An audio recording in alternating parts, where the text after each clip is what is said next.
जी हाँ, इस समय दिल्ली के 30 हजारी कोर्ट का एक वीडियो बहुत तेजी से सोशल मीडिया पर वायरल हो रहा है, जिसमें एक औरत एक पेपर को फाड़ डालती है और एक व्यक्ति के गले लगाकर भावुक हो जाती है।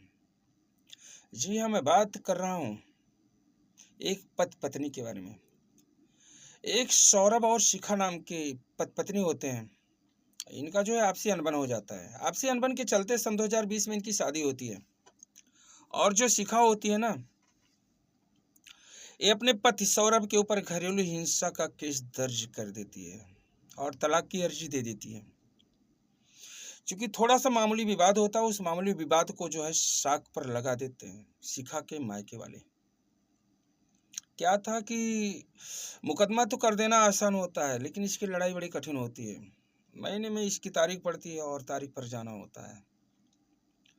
अच्छा, इस कानूनी लड़ाई के दौरान जो शिखा जी के पिताजी होते हैं वो बीमार हो जाते हैं, उन्हें हार्ट अटैक आ जाता है। पारिवारिक की स्थिति खराब होने के कारण उनका इलाज सरकारी अस्पताल में होने लगता है और सरकारी अस्पताल की जो हालत है आप सभी देख रहे हैं, उसमें बताने की जरूरत नहीं है। हम कुछ कह नहीं सकते भाई, नहीं तो मुकदमा लग जाएगा।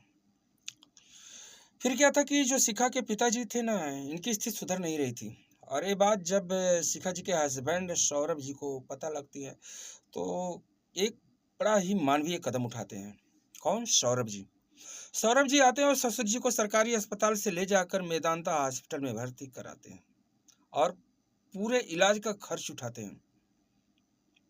अब चूंकि सौरभ जी ससुर जी का इलाज करवाते हैं, तन मन धन लगा के इलाज करवाते हैं और ससुर जी भी ठीक हो जाते हैं। ससुर जी जब ठीक हो जाते हैं तब उनको लगता है कि नहीं, मेरा दामाद काबिल है।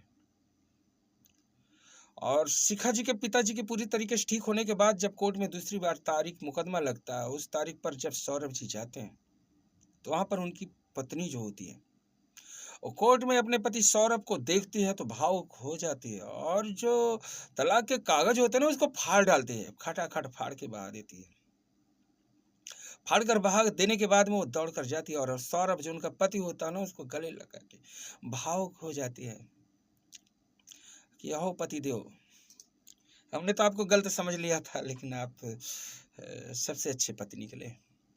तो भैया ये जो घटना बड़ा संक्षिप्त में बताता हूँ, क्योंकि वीडियो बड़ा हो जाता है, इसलिए मैं छोटे में ही बताना चाहता हूँ। तो भैया इस घटना को बताने का मतलब है यही है कि ना, हमारे जो समाज की बहनें हैं या तमाम औरतें हैं जो पति के खिलाफ चली जाती हैं और बहकावे में आ जाती हैं। अच्छा, किसी घर को बर्बाद करने में ना जो औरतें होती हैं, जो लड़कियां होती हैं ना, जो बच्चियां होती हैं, इनकी दीदी, इनकी भौजी, इनकी माई, इनके पिताजी का बड़ा अहम रोल होता है। और याद रखना, अगर घर में कलेश हो रहा है तो बीवी के फोन पर जिसका कल ज्यादा आता हो, चाहे वो दीदी हो उनकी, चाहे उनकी भाभी हो, चाहे उनकी माँ हो, चाहे उनके पिताजी हो, तो याद रखना उनका सबसे बड़ा रोल है तुम्हारे घर को बर्बाद करने में। अपना घर तो संवाच नहीं पाते ऐसे लोग, लेकिन बहन का घर बर्बाद करने में, बेटी का घर बर्बाद करने में ना बहुत बड़ा योगदान देते हैं। फिलहाल करे तो क्या करे मर्द बेचारे, तब हमने नहीं देखा समाज में तमाम बेचारे ऐसे भी मर्द हैं जो बीबी का जो है भैया कपड़ा उपड़ा भी धुल देते हैं बेचारे, लेकिन फिर भी नहीं खुश हैं। क्या करें कि खुश रहें? तो ऐसा है, हमारा अनुरोध है, हमारे समाज की जो महिलाएं हैं अपने परिवार को समझें, अपने पति को समझें और कहीं ना कहीं सब कुछ अच्छा हो जाएगा। किसी मसले का हल ये नहीं है कि आप कोर्ट में अर्जी दे दो। अगर विपरीत विषम परिस्थितियां ना आए तब आप कोर्ट पर मत जाइए। अपने घर की बातों को घर में ही सुलझाइए, प्यार से सुलझाइए, सब कुछ अच्छा हो जाएगा। नहीं तो भैया एक चीज है ना कि जो तुमको लगता है तुम्हारा बड़ा खास है, बहुत सिखा रहा पढ़ा रहा ना, उससे तो 4 लाख रुपए मांग लो, पिछवाड़ा खींच के सबसे पहले भगेगा। और जो अपने घर को नहीं संभाल पाते हैं ना, संभाल पाते, वही दूसरे घर को बिगाड़ देते हैं। हमने देखा है तमाम ऐसे भी लोग हैं सभ्य समाज में, हमारे जो पिता उता जी होते हैं ना, वो भी बिटिया घर बर्बाद करने में बड़ा अच्छा रोल अदा कर लेते हैं। और जो औरतें होती हैं वो भी ना क्या करती हैं, जो अपने घर को ज़्यादा बर्बाद की रहती है ना, तो अपनी बहनियों को घर बर्बाद करने में कोनो कोई कसर नहीं छोड़ती हैं, वो सबसे ज़्यादा सिखाती हैं। और जौन भौजाई ना नकचढ़ी हैं, तो उनके कहे पे भैया दीदी लोग, बहनी लोग ना आयो आयो।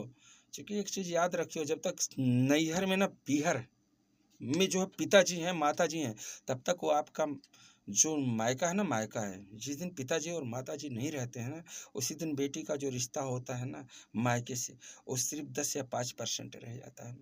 फिलहाल इस वीडियो को बताने का उद्देश्य में भैया किसी को परेशान है, हैरान करना नहीं है, और बस सिर्फ इतना बताना चाहता हूँ भैया ना, किसी बहकावे में मत आओ। शादी हो गई तो पति सब कुछ है, पति ही है ना जो आपका सारा नखरा उठाता है, उसके बाद कोई उठाता नहीं है। जब मन करे तो झल्ला जाओ तो उससे लड़ जाओ। फिलहाल हमारे समाज में एक चीज़ और हमने देखा है, बस मूड हो औरतों का, भाई जो वीडियो बना रहा हूँ ना, औरतें सुनेंगी तो बहुत गाली देंगी हमको। क्योंकि सबसे बड़ी चीज़ हमने देखा कि अगर बीवी का मन हो गया है ना झगड़ा करने का, तो एक याद रख लियो कि हवा अगर बह गई ना, तो फिर जान लो कि बहुत झगड़ा हो जाएगी। तो इसलिए भैया झगड़ा मत करो, सामंजस्य बना के चलो। घर परिवार होता है, पति पत्नी जीवन के एक पहलू होते हैं। अगर बीवी अगला चक्का है तो पति पिछला चक्का है। पति आगे घूम चलता है, इधर उधर करती है तो पिछला चक्का जोर भरता है, जिससे जो जीवन की जो ढर्रा है वो चलती है। फिर मिलेंगे आप भैया लोगों से। नमस्ते, प्रणाम, सभी को राम राम।